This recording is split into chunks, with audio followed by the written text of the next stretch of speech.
Hi guys, welcome back to our channel Gaming Basics. In today's video, I will be teaching you guys how to check your favorite games on your Slotomania. So guys, as you add your games to your favorite and you want to check it, I will be teaching you how. So at first, just open your phone, and as you open your phone, open your Slotomania game from wherever it is located.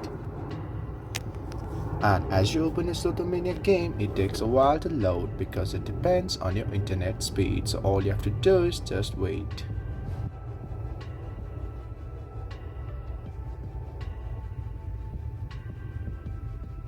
And guys, as it loads, you're in this home screen. So just stay at this home screen and look at the right top corner for that 3-bar option. And as you see it, just click on there.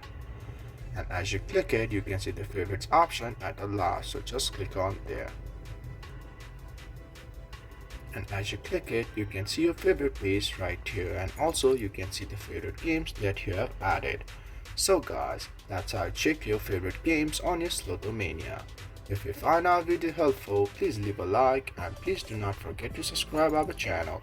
Also hit the bell icon to get updates with our latest videos, and drop a comment for reviews and more content like this. I will see you guys again in our next video. Thank you for watching.